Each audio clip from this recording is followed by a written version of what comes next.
El hallazgo en la sierra. El sol de la tarde proyectaba largas sombras sobre los edificios encalados de Tarifa, Cádiz, una ciudad fronteriza donde el estrecho de Gibraltar separaba Europa de África.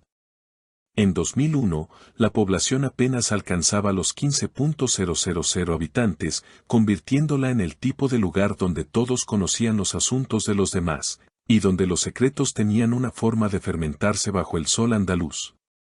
El inspector Simón Reyes estaba encorvado sobre su escritorio en la pequeña comisaría de la Guardia Civil, revisando declaraciones de testigos de un caso reciente de persona desaparecida. Una chica de 17 años había desaparecido hacía 3 días, y el rastro ya se estaba enfriando. Las luces fluorescentes zumbaban mientras él hacía anotaciones en los márgenes, su concentración tan completa que no oyó los pasos apresurados por el pasillo hasta que el agente Martínez irrumpió por su puerta. «Inspector», jadeó Martínez. «Han encontrado algo en la Sierra de la Plata. Un cuerpo, en una caseta antigua abandonada». Simón dejó su bolígrafo. El corazón se le aceleró inmediatamente. ¿Cuándo? Hace 1 hora. Unos senderistas estaban explorando senderos antiguos cuando Martínez tragó saliva. «Inspector, el cuerpo lleva uniforme de la Guardia Civil». Un escalofrío recorrió la espalda de Simón. En sus 20 años de servicio en Tarifa, solo había un caso sin resolver que involucrara a guardias civiles desaparecidos. «Prepara el coche», ordenó, poniéndose de pie. «Y trae el expediente del caso Holguín Ortega. Ahora». Se dirigió luego a 2 agentes femeninas que estaban revisando equipamiento cerca del armero. «Cabo Carrasco. Agente Moreno. Ustedes también vienen». La cabo Débora Carrasco, una mujer rubia de unos 35 años, levantó la vista con sorpresa. La agente Patricia Moreno, ligeramente más joven, con el pelo castaño recogido en un moño apretado, intercambió una mirada con su colega. Simón notó que algo pasaba entre ellas, un destello de inquietud, quizás incluso miedo. Entonces lo recordó. 16 años atrás, cuando el sargento Holguín y la agente Ortega habían desaparecido, Débora y Patricia habían sido jóvenes agentes que se presentaron con testimonios perturbadores.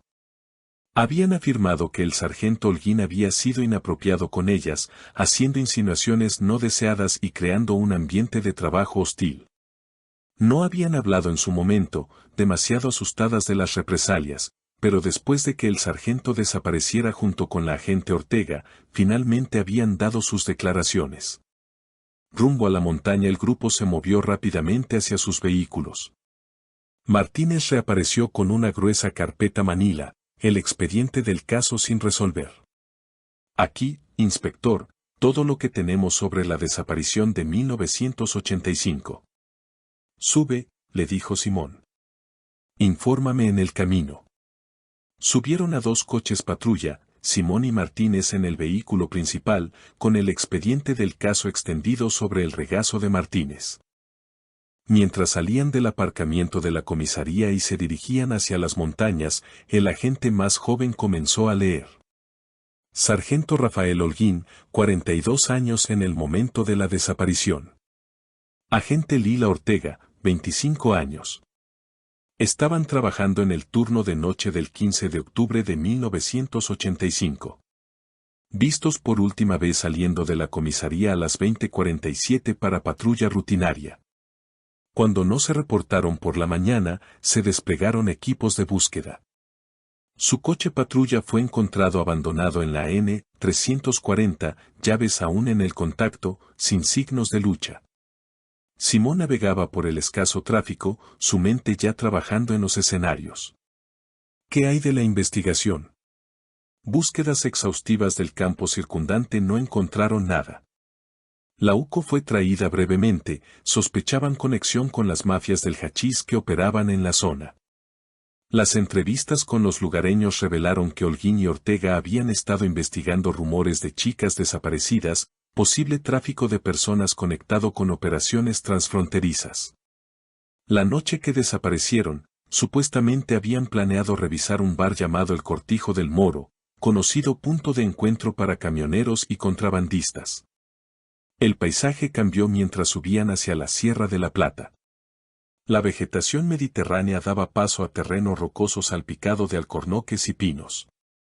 Simón alcanzó su teléfono y marcó un número que había mantenido guardado durante 16 años.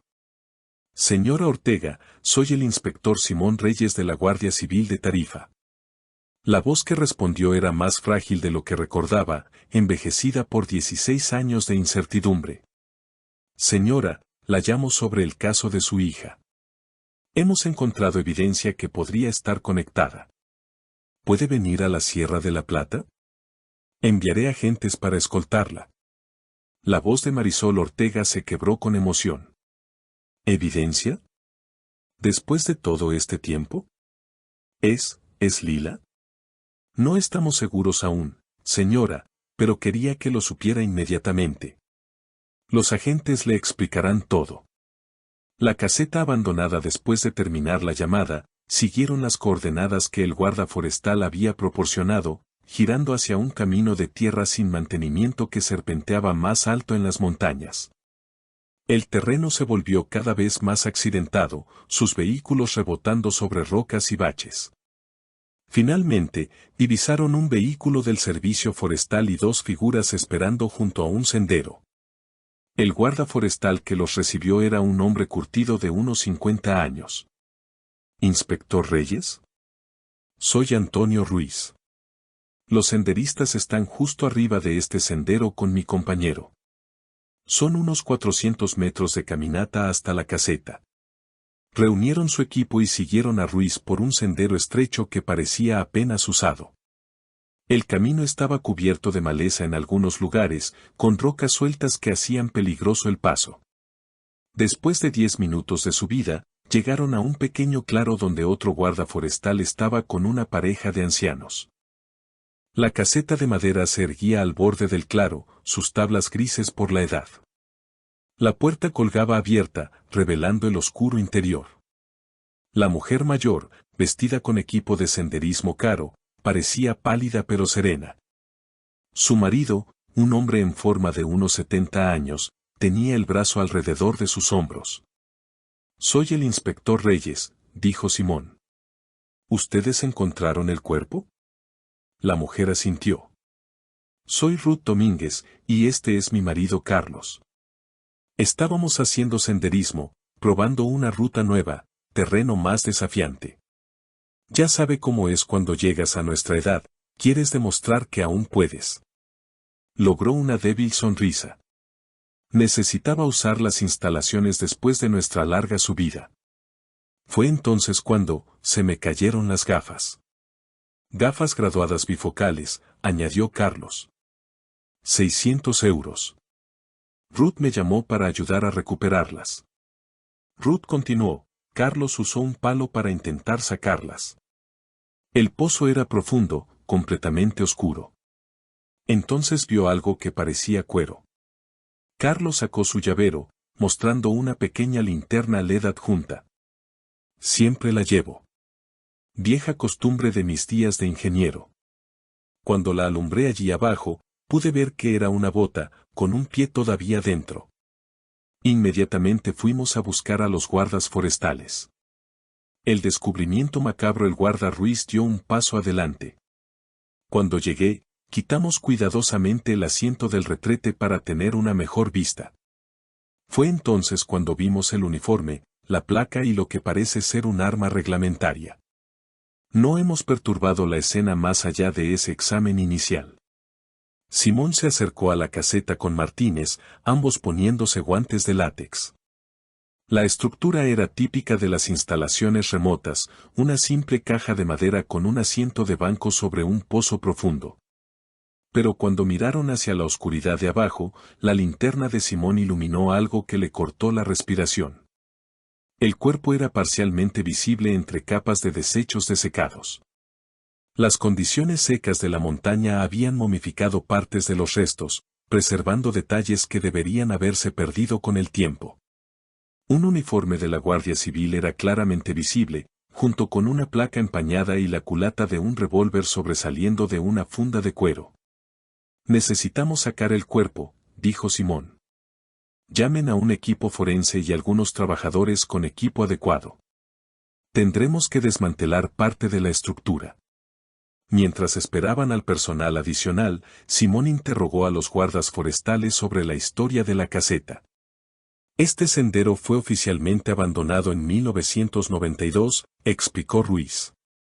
Formaciones rocosas inestables, riesgo de desprendimientos. Dejamos de mantenerlo, incluyendo esta instalación.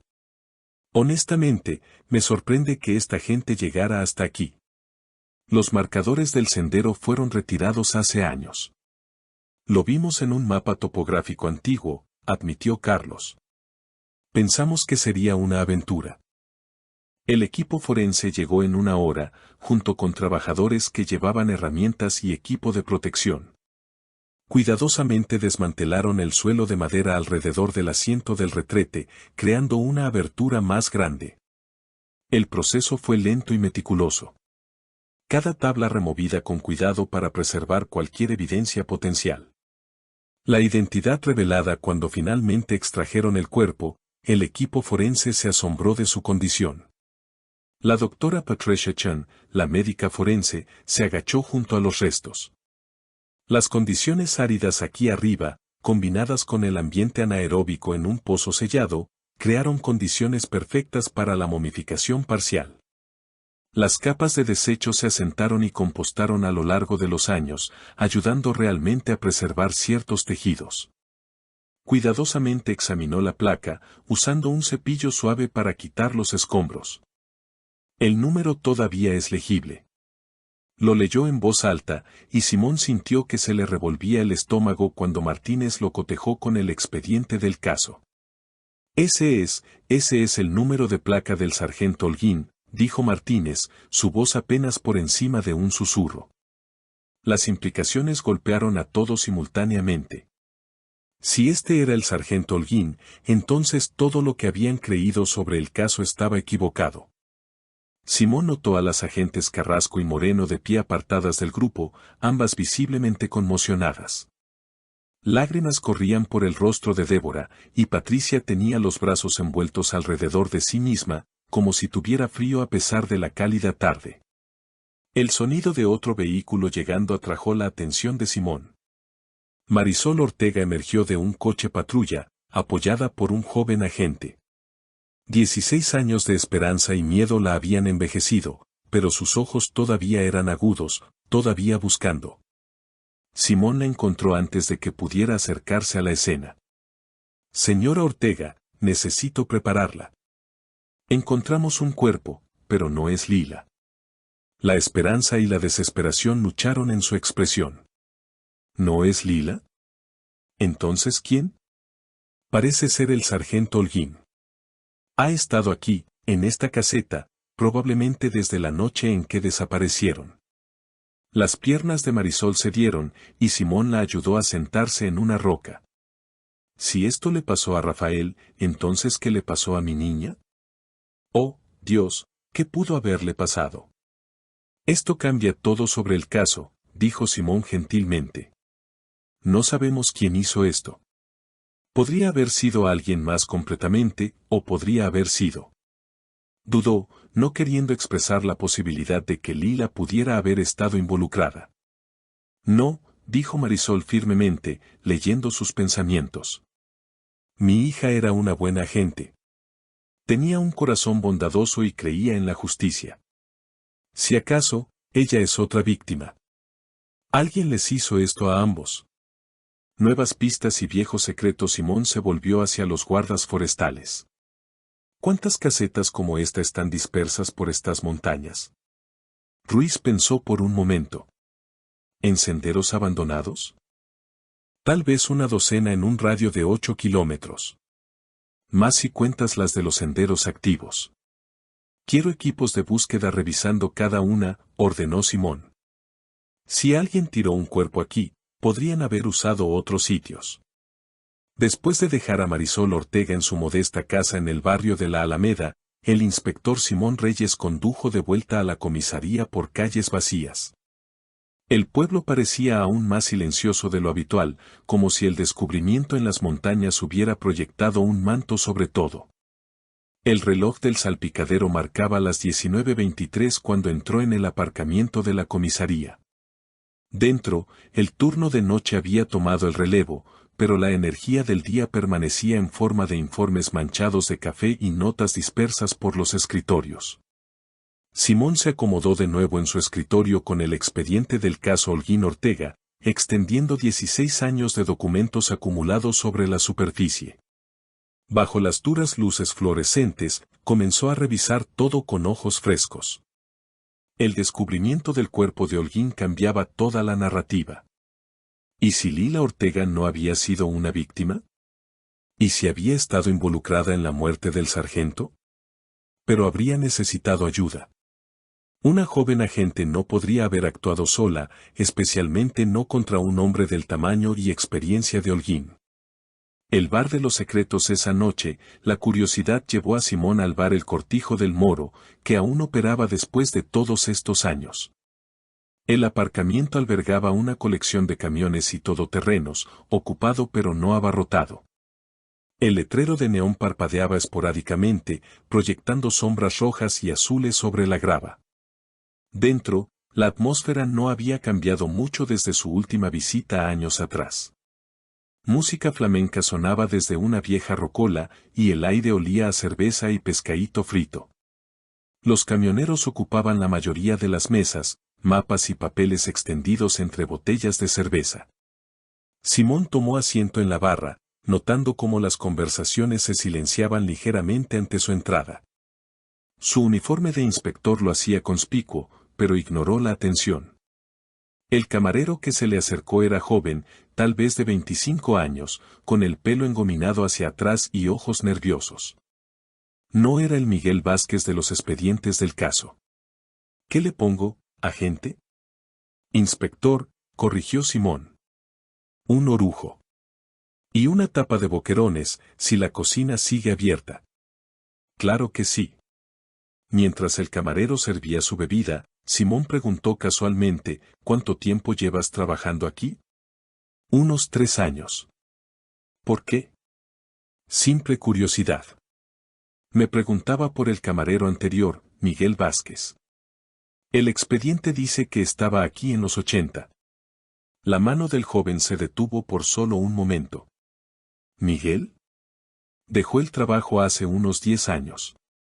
Un día simplemente se fue. ¿Sabes a dónde fue? Nadie lo sabe.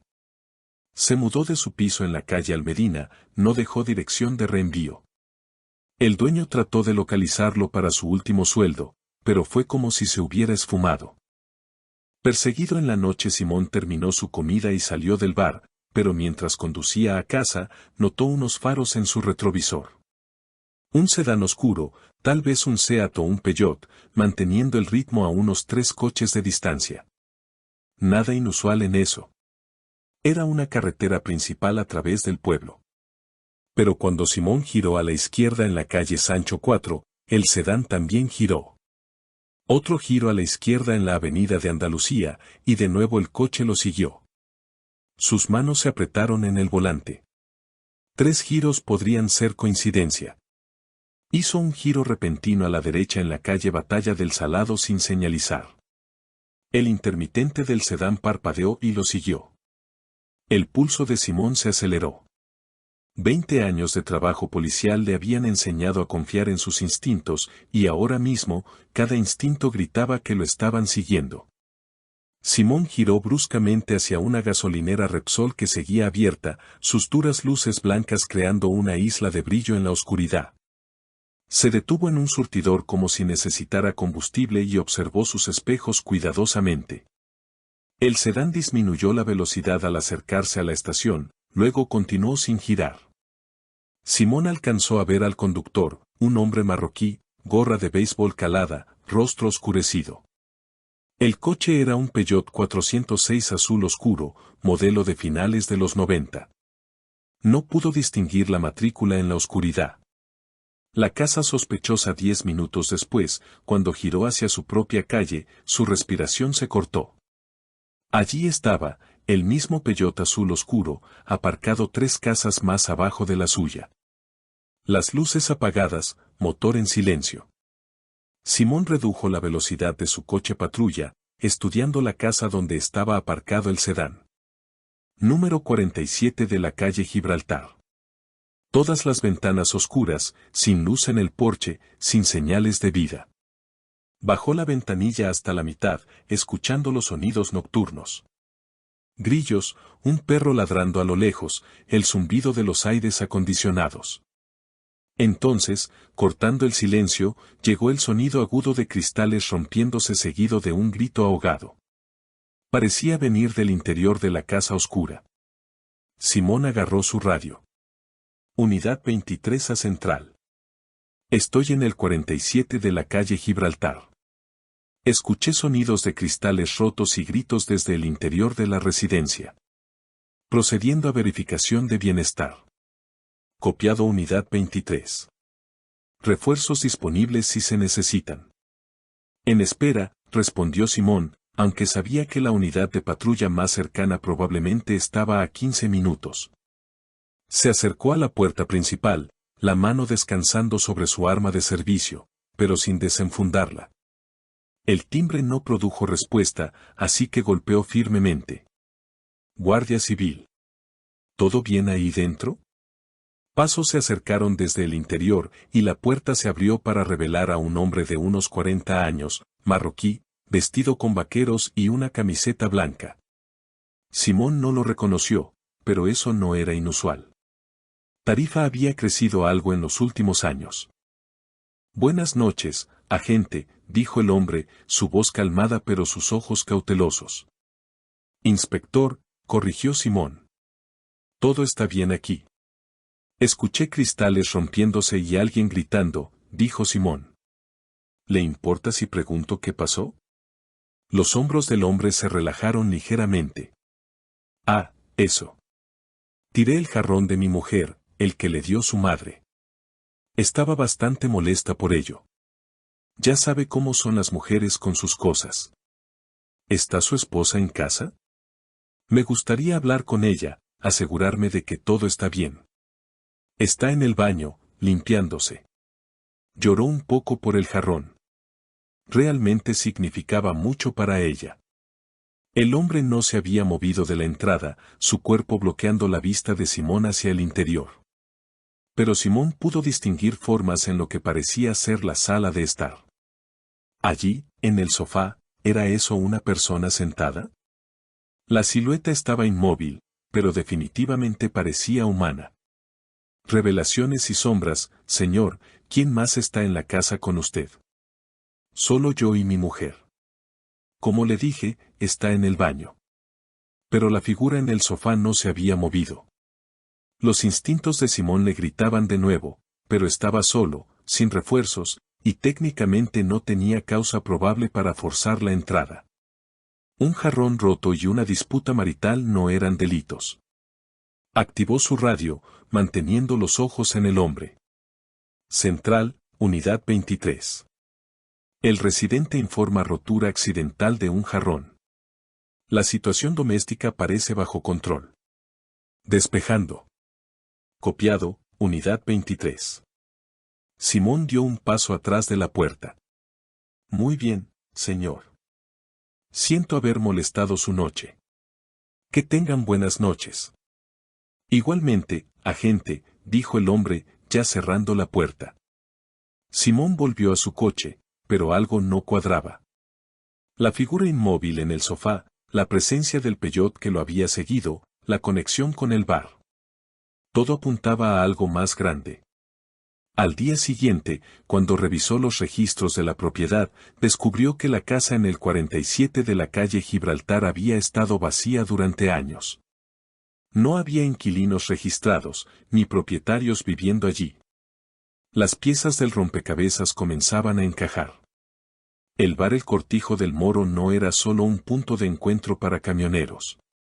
Era parte de una red que había estado operando durante décadas, posiblemente conectada con las desapariciones de 1985.